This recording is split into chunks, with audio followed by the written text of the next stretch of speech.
एक घर में 3 भाई और एक बहन थी। बड़ा और छोटा पढ़ने में बहुत तेज थे। उनके माँ बाप उन चारों से बेहद प्यार करते थे, मगर मझले बेटे से थोड़ा परेशान से थे। बड़ा बेटा पढ़ लिख कर डॉक्टर बन गया, छोटा भी पढ़ लिख कर इंजीनियर बन गया, मगर मझला बिल्कुल आवारा और गंवार बन के ही रह गया। सबकी शादी हो गई। बहन और मझले को छोड़ दोनों भाइयों ने लव मैरिज की थी। बहन की शादी भी अच्छे घराने में हुई थी। आखिर भाई सब डॉक्टर इंजीनियर जो थे, अब मझले को कोई लड़की नहीं मिल रही थी। बाप भी परेशान, माँ भी परेशान। बहन जब भी मायके से आती तो सबसे पहले अपने छोटे भाई और बड़े भैया से मिलती, मगर मझले से कम ही मिला करती थी, क्योंकि वह ना तो कुछ दे सकता था और ना ही वह जल्दी घर पे मिलता था। वैसे ही वह दिहाड़ी मजदूरी करता था, पढ़ नहीं सका था ना, इसलिए नौकरी कौन देता। मझले की शादी किए बिना भी माँ ने सोचा कहीं अब बंटवारे की बात ना निकले, इसलिए अपने ही गांव से एक सीधी सादी लड़की से मझले की शादी करवा दी। शादी होते ही ना जाने क्या हुआ कि मझला बड़े लगन से काम करने लगा। दोस्तों ने कहा, ए चंदू आज अड्डे पे आना। चंदू, आज नहीं फिर कभी दोस्त।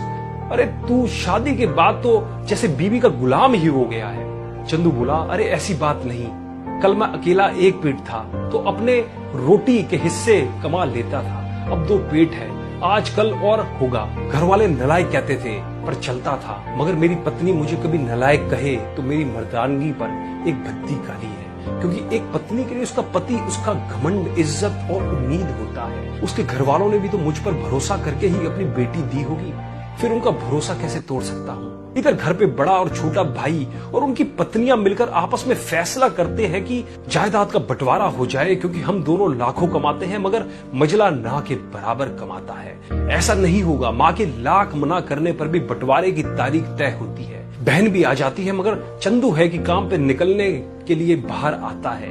उसके दोनों भाई उसको पकड़कर भीतर लाकर बोलते हैं कि आज तो रुक जा, बंटवारा कर ही लेते हैं। वकील कहता है ऐसा नहीं होता, साइन करना पड़ता है। फिर चंदू अपने भाइयों से बोलता है, तुम लोग बंटवारा करो, मेरे हिस्से में जो हो दे देना, मैं शाम को आकर अपना बड़ा सा अंगूठा चिपका दूंगा पेपर पर।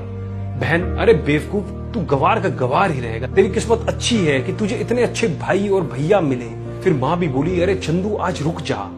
बंटवारे में कुल 10 बीघा जमीन में दोनों भाई 5-5 रख लेते हैं और चंदू को पुश्तैनी घर छोड़ देते हैं। फिर चंदू चिल्लाता है, अरे फिर हमारी छुटकी का हिस्सा कौन सा है? दोनों भाई हंसकर बोलते हैं, अरे मूर्ख, बंटवारा भाइयों में होता है और बहनों के हिस्से में सिर्फ उसका मायका ही है। फिर चंदू बोलता है, ओह शायद पढ़ा लिखा ना होना भी मूर्खता ही है। ठीक है, आप दोनों ऐसा करो, मेरे हिस्से की वसीयत मेरी बहन छुटकी के नाम कर दो। दोनों भाई चकित होकर बोलते हैं, और तू? चंदू माँ की ओर देख के मुस्कुरा कर बोलता है, मेरे हिस्से में माँ है ना। फिर अपनी बीवी की ओर देखकर बोलता है मुस्कुरा के, क्यों चंदूनी जी, क्या मैंने गलत कहा?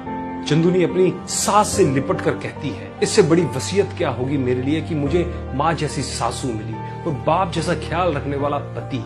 बस यही शब्द थे जो बंटवारे को सन्नाटा में बदल। बहन दौड़कर अपने गवार भैया से गले लगकर रोते हुए कहती है कि माफ कर दो भैया मुझे, क्योंकि मैं समझ ना सकी आपको। चंदू अपनी बहन को बोलता है, इस घर में तेरा भी उतना ही अधिकार है जितना हम सबका। माँ का चुनाव इसलिए किया ताकि तुम सब हमेशा मुझे याद आओ, क्योंकि ये सब वही कोख है जहां हमने साथ साथ 9 महीने गुजारे। माँ के साथ तुम्हारी यादों को भी मैं रख रहा हूँ। दोनों भाई दौड़कर मजले से गले मिलकर रोते रोते कहते हैं, आज तो तू सचमुच का बाबा लग रहा है। सबकी पलकों पे पानी ही पानी, सब एक साथ फिर से रहने लगते हैं। दोस्तों, जब लोग अनपढ़ थे तो परिवार एक हुआ करते थे। मैंने टूटे परिवारों में अक्सर पढ़े